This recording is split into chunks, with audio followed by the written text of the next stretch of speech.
নমস্কাৰ বন্ধুসকল, ইউটিউব চেনেলৰ নতুন এটা ভিডিঅ'লৈ আপোনালোকক স্বাগতম জনাইছোঁ। আৰু আজি আমি আপোনালোকক দেখাবলৈ গৈ আছোঁ আমলখি আচাৰ। আমলখি আচাৰটো হয়তো সকলোৱে বনাবলৈ জানে, কিন্তু মোৰ ষ্টাইলত মই কেনেদৰে আমলখি আচাৰটো বনালোঁ তাকে দেখাবলৈ কাৰণে এটি ভিডিঅ' প্ৰস্তুত কৰিলোঁ।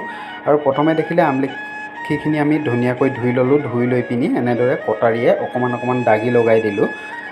দাগি লগাই পিনি আমি ইয়াক বইল কৰিম, আৰু তেতিয়া হয়তো সোনকালে বইল হয়।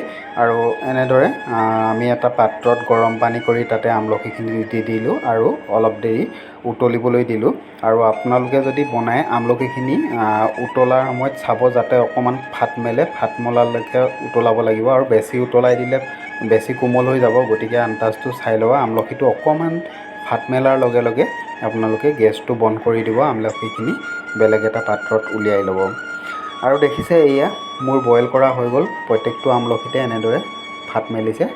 আৰু এতিয়া আমি কি কৰিম, এই আমলখিটো সৰু সৰু টুকুৰা কৰি ল'ম, আৰু ইয়াৰ যিখিনি গুটি আছে গুটিখিনি উলিয়াই ল'ম।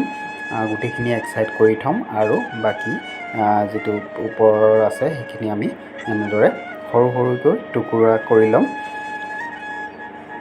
আৰু আমলখিটো এনেদৰে সৰু সৰু পিচ কৰি ল'লে ভাল হয় আচাৰটো। আৰু এতিয়া আমাৰ গোটেইখিনি পিচ কৰা হৈ গ'ল। তাৰপিছত আমি ইয়াতে অকণমান হালধি দিম আৰু অলপ নিমখ দিম, এচামুচ দি লৈছোঁ। আৰু এইখিনি আমি ভালদৰে ৰ'দত শুকুৱাই ল'ম। 2-3টা ৰ'দত শুকুৱাব পাৰিলে ভাল। আপোনালোকে চাই ল'ব আন্দাজটো, বৰ বেছি টাইট হোৱালৈকে নথ'ব, অলপ ৰ'দত দি আপোনালোকে আন্দাজ চাই পিনি থ'ব। একেবাৰে কিন্তু টাইট হ'বলৈ নিদিব, বেছি টাইট হ'লে প্ৰব্লেম হ'ব। 1 বা 2টা ৰ'দত দিলেও হৈ যাব। আৰু দেখিছে আমি এনেদৰে অলপ নিমখ হালধি ইয়াতে সানি লৈ বইল কৰা আমলখিখিনিৰ লগত এনেদৰে সানি ল'লোঁ। আৰু সানি লৈ আমি এইখিনি 2 দিনৰ কাৰণে ৰ'দত দি দিম। আৰু ৰ'দত দিয়াৰ পিছতহে আমি বাকী প্ৰক্ৰিয়াখিনি কাম কৰিব লাগিব, আচাৰ বনোৱা কামখিনি কৰিব লাগিব। আৰু এনেদৰে ধুনীয়াকৈ আপোনালোকে মিহলাই লৈ ৰ'দত আমলখিখিনি শুকুৱাই ল'ব। তাৰপিছত 2 দিনৰ পিছত দেখিছে মই কি কৰিলোঁ, এনেদৰে গোটা মছলা ল'লোঁ। ইয়াতে জিৰা আছে, ক'লা জিৰাও আছে, তাৰপিছত ধনিয়া গুটি আছে। এইখিনি আমি বটি ল'ব লাগিব। তাৰপিছত মোৰ ৰ'দত দিয়া যিখিনি আমলখিখিনি এইখিনি শুকাই গ'ল, বেছি শুকাবলৈ দিয়া নাই মই। আৰু এইখন দেখিছে ক'লা নিমখ 1 চামুচ লৈছোঁ, আৰু মছলা গুড়াখিনি পিচি ল'লোঁ। আৰু এইফালে বগা সৰিয়হ অলপ এনেদৰে গৰম কৰি খুন্দি পিচি লৈছোঁ।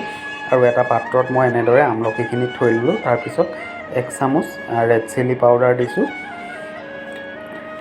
আৰু ইয়াৰ পিছতে 1 চামুচ ইয়াতে নিমখ দি লৈছোঁ, আৰু 1 চামুচ হালধি ইউজ কৰিছোঁ। কিয়নো হালধি আৰু নিমখটো আমি আগতে দিয়ে লৈছিলোঁ, সেইকাৰণে এতিয়া কম পৰিমাণে দিছোঁ। বাকী যিখিনি মছলা লৈছিলোঁ আৰু ক'লা নিমখ লৈছিলোঁ গোটেইখিনি আমি ইয়াতে ঢালি দিম। আৰু এখন কেৰাহীত মই গৰম তেল কৰি থৈছোঁ। আৰু আপোনালোকে গৰম তেল কৰাৰ সময়ত ফৰচুন বা খাটি সৰিয়হৰ মিঠাতেলটো হ'লে ভাল হয়। তেলখিনি ভালকৈ গৰম কৰি ল'ব। গৰম কৰাৰ পিছত এনেদৰে ইয়াতে আচাৰখিনিৰ ওপৰত তেলখিনি ঢালি দিব। আৰু মোৰ ওচৰত জলকীয়া নাছিলে, সেইকাৰণে মই কেইটামান কেঁচা জলকীয়াকৈ এনেদৰে গৰম তেলতে দি ল'লোঁ। অলপ দি পিনি এনেদৰে ইয়াতে দি দিছোঁ। আপোনালোকে বেলেগ জলকীয়া ইউজ কৰিব পাৰিব। আৰু এনেদৰে গোটেইখিনি মিক্স কৰি আপোনালোকে শেষত বটলত ভৰাই থ'ব, আৰু সপ্তাহত এদিন কৰি ৰ'দত দিব। বহুত দিন ধৰি খাই থাকিব পাৰিব। ভিডিঅ'টো ইমানেই। ভিডিঅ'টো কেনেকুৱা লাগিলে কমেণ্ট কৰি জনাব। ধন্যবাদ।